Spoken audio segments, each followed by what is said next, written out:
welcome to Combat Thoughts. I'm Robbie. I'm Lee. And I'm Alex. We're going to take a deeper look at the culture and philosophy behind martial arts.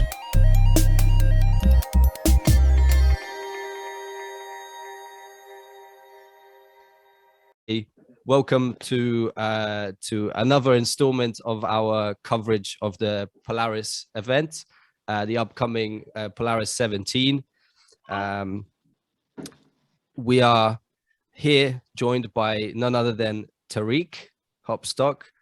Thank you. Probably in the jiu-jitsu world, I would say very well known for his Tarikoplata, at least me as a white belt. So someone who has not really been involved in the sport for a mega long time, I knew about you because of the BJJ Fanatics instruction of the Tarikoplata. So I think that says something, that even a white belt who's not mega involved in the sport knows who you are. I did something right. I guess so. But so we'll of course get onto the event and everything, but seeing as I've already touched upon it, I do want to, and I'm sure you've been asked this question many times, but how did the Tarikoplata come around? Because as far as I understand, you sort of came up with the technique during your blue belt years. You could say like the technique itself has probably been there since forever. Like people Sure. have been in variation of the omoplata, yeah. And so on, right? I think around the blue belt time, that's when I started to get this position, and then I started to work from different entries, like from the bottom, from the top, and how to make it more efficient, how to make sure that I'm not losing any control at any given point. And I think to that degree, I could call it my own work, right? And of course, I mean, it's not one-man job. It's something that I've had a lot of help with. It's all my partners at my gym, all my training partners, and you know, it's kind of funny because I remember the first kind of like memory when I was trying this position out. It was top Kimura. I was talking to a couple of the brown belts that are now black belts, and they were like, "Yeah, I don't know if you should toss the leg over there. You know, you might risk like people getting your back and so on. You know." And so we were approaching this with huge like skepticism, looking at it back in the day, and then I guess you could say I was lucky enough to have so many different like high level guys around me who could like pitch in a little detail here and there, you know. And so when you can kind of cherry pick kind of some things from everywhere, and then you make something out of it, that's when you really get a nice system, and so on. And so I would say I've systemized it. I've made it more efficient, and that's basically what I made in the BJJ Fanatics instruction right there. Right. And I'm guessing also as part of that, because it's a very interesting thing to me. I mean, it's a process, and you have to always think of what could be the counters to this, and am I potentially putting myself in a more dangerous position? So I would imagine there's a lot of thought that goes into a process, or is it more intuitive, a process of intuition, and you kind of ends up coming along nicely? You could say it's trial and error. Most of it is trial and error. You're trying out a position, and then what happens a lot, somebody does something new during your sparring session or something like that, and then you're like, hey man, can we just go back to that and have a look at that for a second? And then when you kind of you go into the laboratory kind of mentality where you're picking and putting things together piece by piece, and that's when you really start to see the beauty of the details in the techniques. And so why do I do certain things this way and not this way, you know? And at some point it's not right or wrong, it's just personal preference as well, you know. And so it's definitely it's an interesting process. You could say some things are intuition because you have let's say you have some experience, you have some idea of concepts, like let's say you know how you want to bend the shoulder to make it hurt, right? Right. So that's a concept, you could say, but then in the end, it's a lot of trial and error, basically. Sure. No, that makes sense. I wonder, has the process of sort of coming up with this system, has it made it made you look at techniques a bit differently in general? For sure, and I think I was lucky because having Eduardo Teta Rios as my coach, and also now I moved to Bergen, so I'm training with Fivel here at Andre Calvaro, and so both of these guys are very, how to say, they're very not skeptical to everything, but more like they have to, it has to make sense for them to want to use it in a sense, and so it's a lot of it's not just doing it, but also understanding what you're doing it and why you're doing it. And so I guess you could say in many ways they make you think when you're working on a position, right?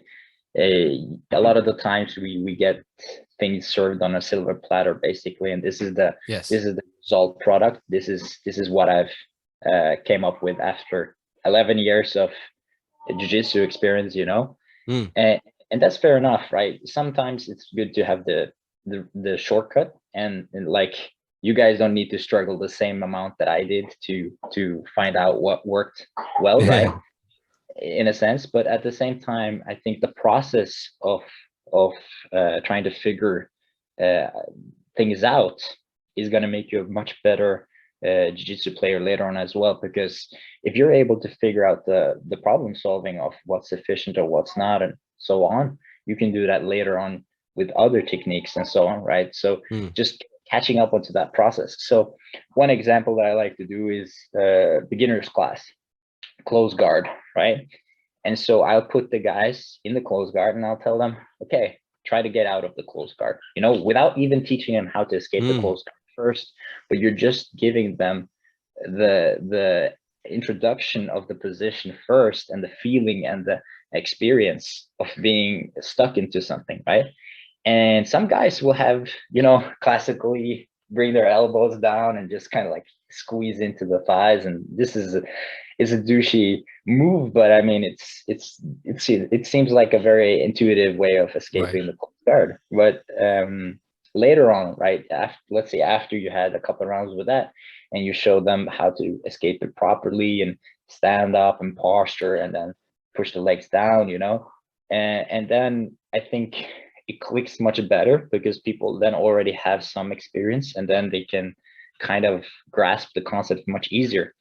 And so it's a different approach of teaching jiu-jitsu than perhaps most people experience. Yeah, that's very interesting, and I guess that's a direct result of you having to sort of figure a technique out and sort of systemize it. That's very cool.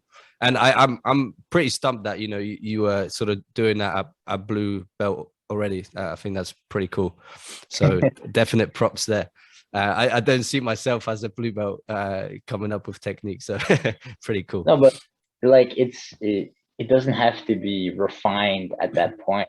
It could be an idea, a thought, you know, it could be something that you're trying, something that you saw, you know, all these things. And then that's the beauty of the complexity of the sport, right? You could find something that you like from somebody and basically copy that. But if you just take that like as a seed to your game, then in the end, this tree is going to grow differently than what the other guy has, because it's going to fit your game differently. It's going to connect differently to the guards that you are playing or whatever. And so yeah, it's always quite interesting to see what people do with certain knowledge and where they get it and so on. Yeah. And was there like a sort of clear moment? I'm guessing you would have had to try it during competition at some point. Was there like a clear moment where you tried it and it worked and you were like, damn, this works? For sure. It was Swedish Open 2015. I do have a small highlight of it. It's pretty bad footage, to be honest, because the stream is pretty dark, and so it's dark mats, dark light. You can barely see anything, but I think I got it like at least eight times in that tournament. Oh damn! So that was a pretty good weekend for that move. And oh yeah, you could say in a way that was because a lot of people have never seen the technique before, right? And so guess it's kind of like leg locks when leg locks started happening. No one's seen it. In a way, right? Knowledge is a huge power in jiu-jitsu. It's if people have never seen a position or they don't know that they can't recognize a threat, then they will always let it go too far before it's too late, you know. And so it's interesting concept. And you could say, like, now later in my career, when I'm trying to compete and I try to do the Tarikoplata, people are very aware that it exists, you know, and that they have the right to do so. Because I mean, if you didn't check my fights, if you didn't know that this is one of the things that I like to do, then you've gone cluelessly into this match. Yeah. And so I do my research, they do their research, and so that's what I have to deal with. I have to deal with people who know my game, basically. Actually, that's an interesting point, because you often in MMA hear, I'm not worried about what they're doing, I'm worried about myself.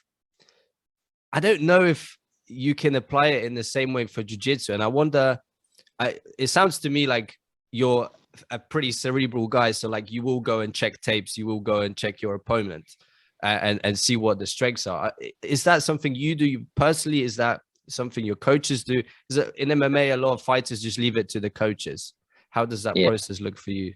So I mean, I do have some of my friends watching tapes as well as me, right, and watching some of the fights on YouTube or on Flow Grappling or wherever we can find it. And so I mean, to some degree, it's always good to know what their arsenal looks like. You know, what's the heavy, what's the core of their game, and so on. And then I like to ask my friends or my training partners to kind of duplicate and try to play that game with me when we're training, because then they will kind of make it more similar to what it will be in the match, right? But a different thing that I want to talk about is the psychological side of it, right? It's important you have to recognize their game, but and of course respect it, because you know you can't really just think that you will win no matter what. But at the same time, you have to be able to kind of think that you're not going to fall into their momentum or their strain of techniques or chain or whatever. You want to stay as far as you can, or as far as you want to, as long as it's within your best interest, to not enter their kind of domain, you understand? And so I think a lot of people, when they, let's say, analyze somebody's or their opponent's fights, they might get a little bit grasped mentally and then kind of get caught up into what the opponent is doing, rather than think, what can I do to counter, recover, or like stop it from happening, right? And so I think it's a very fine balance there that you have to think about when you're analyzing your opponents. Sure. No, that makes sense. So talking now, getting a bit closer to talking about the competition, you have faced, I think, I don't know if I'm pronouncing his name right, Aeon. Owen O'Flanagan. Owen. Yeah, I think you guys have faced each other before, right? And you won the match. So how did this match come about? Was it something that you've wanted, or was it something that he wanted and Polaris came with you? I'm just gonna tell you the whole story here, because yes, please do. I'm not fighting Owen, it turns out, unfortunately. Oh crap! Okay, is that? I'll explain. So first off, I was going to fight someone else, but he was competing in Mexico the weekend before, so he was going to compete in the Combat Jiu-Jitsu World Championship. And so because of the restrictions, he's not going to be able to be there for the Polaris event. And therefore, he had to pull out, right? Okay. And so there was, I think it was 1 or 2 days. And then it was around that time when Owen got his gold in the ADCC trials, European trials. I mean, he looked splendid, awesome performance. 5 heel hooks, all the like 5 matches. Pretty insane, yeah. So and then I had him as like he came in as my new opponent, and I was really hyped about it because I mean I fought him back in, I think it was 2019. Yeah. Or yeah, something like that. Yeah, it was 2019. Yeah. Yeah, and so I mean I love to see people how they've improved and how they've changed the game, and the interesting part is always like, what will he do differently this time to prevent the same thing from happening again? And that makes, you could say there was, I would feel a little bit more pressure because of the result last time, and because of the new title he gained in the ADCC. So I was really hyped about it. And then actually 2 or 3 days ago or so, he sent me a message. He just straight away apologized, like, man, I'm so sorry. I managed to get cut right under my foot here. So they had like a railing beside the mat. And so he managed to cut his foot. And I mean, that stuff happens, and you can't blame people for it. Of course, yeah.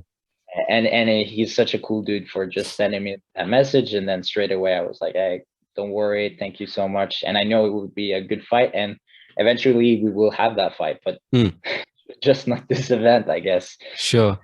And so that's fine. And so after that, it's been a little bit back and forth with the Polaris guys, what my matchup would be.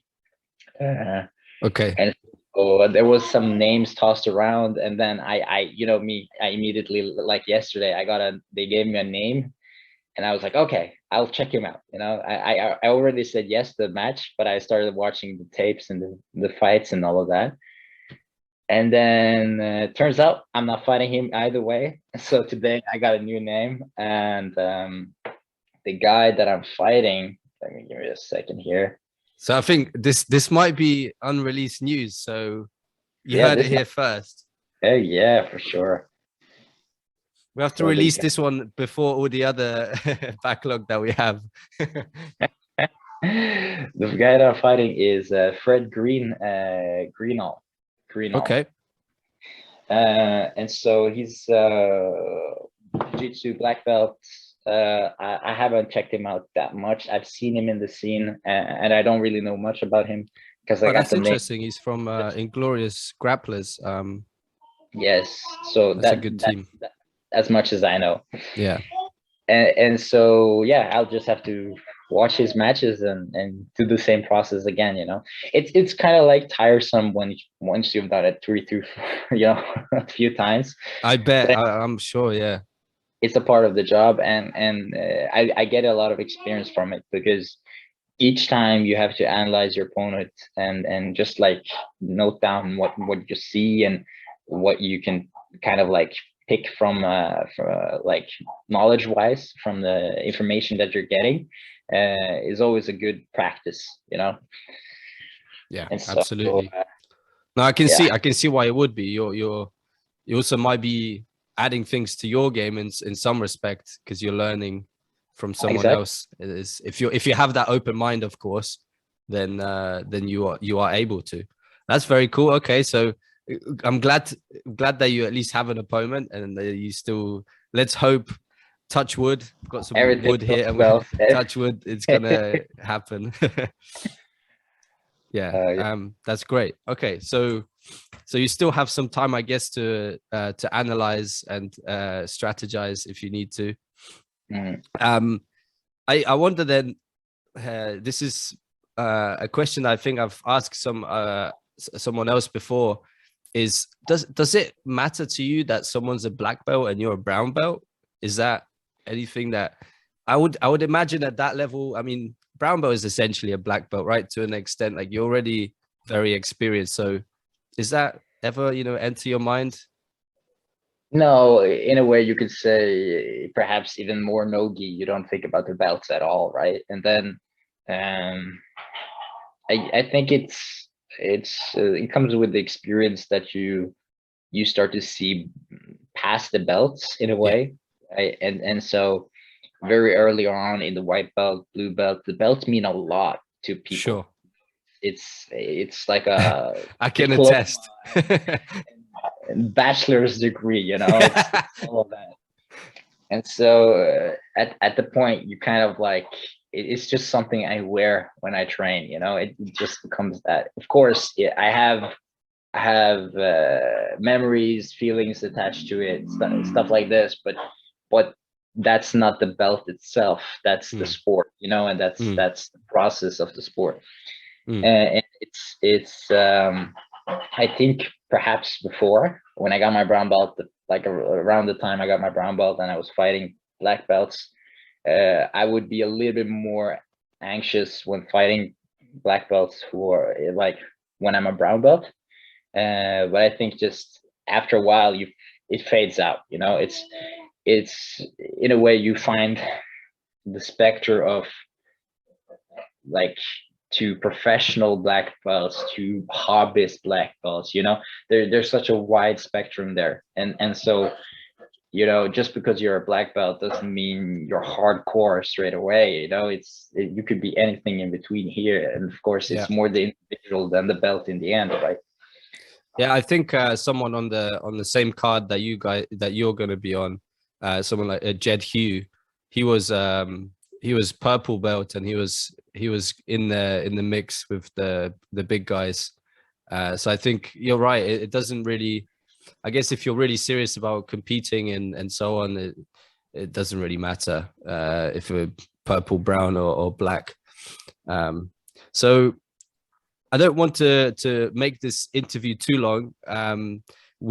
Because I want to keep a lot of stuff for hopefully next time that we would be able to have you for a full length interview. But I've got a few rapid fire questions that I would like to ask just for the fun of it. Okay. So first of all, I think I know the answer to this, but gi or no gi? Oh, damn. Right now, gi. Yeah. Right, oh wow. gi. That's actually, I thought it was going to be no gi, so this is cool. No, I love the gi. I could say I train more gi in that sense, but for the super fights, I will change and do more no gi. That's the thing. Cool. Awesome, man. Who is your favorite athlete of all time? Favorite athlete of all time? That's a rough one. I think Marcelo Garcia is definitely like a favorite athlete. Awesome. That's the one I can take on the top of my mind right now. Sure. Yeah, that's fine. Yeah, no worries. Awesome. What would you say your top 3 films or books? You can choose and mix them if you want to. Top 3 films and books. Oh man. Let's start with films. Perhaps I mean, we could go for the classics. The Lord of the Rings was a pretty good movie. Let's go for 7 is a pretty good movie as well. I'm gonna check it out. I haven't seen it. You've said with Brad Pitt. That's a hardcore one, man. I'm gonna watch that. And then you have oh yeah, the good old boy. Old Boy, if you know what that is. It's a Japanese movie, actually. Oh, cool. Nice. They try to make an American version of it, but don't watch that one. Watch the Japanese. Sweet. That one has a messed up plot twist in it. So that's books. I would say The Call of the Wild. Okay. Pretty good. Outliers is a pretty cool one as well. Nice. And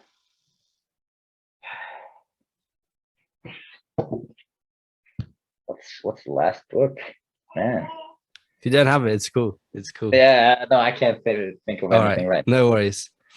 Okay, let's do a couple more. So, what are you most scared of? Most scared of clowns.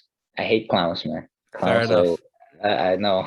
I'm a spider kind of guy. I get freaked out by spiders, man. No, I have nothing against spiders. I can pick them up. I can kill them with my hands. I wish I was the same. Clowns, not so much. Sounds good. Okay, let's do the last one. Dead or alive, who would you most like to meet? Dead or alive, who would you like to meet? Oh man. Yeah, these are very important, difficult questions, you know. Oh yeah, no, I'm thinking, man. Who would I want to meet? I mean, could be anyone. Doesn't have to be jiu-jitsu. You know, like I mean, there's so many people that I like are dead. I know it's hard to choose one, right? You know, I mean, since this is a jiu-jitsu podcast, I would just say Helio Gracie, you know, just nice. to put it there, you know. Hell yeah. Yeah, that would be cool. That would be cool. Pick his brains a bit. Yeah. Awesome. Well, thanks a lot, Tarik. Really appreciate your time. Hope you had fun. Yeah, I did. Thank you so much. And I love this rapid questions in the end. Yeah, I think they just add a bit of fun at the end.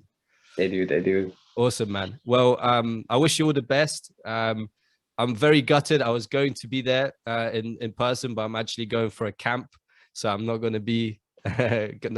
But I wish you all the best, and yeah, hopefully talk to you soon. What camp? It's BJJ Globetrotters. Oh, nice, man. Nice. The Zen camp. Where is it gonna be? It's in Poland, which is where I'm from, actually. Cool. Nice. Awesome, dude. Take care, man. Thank you for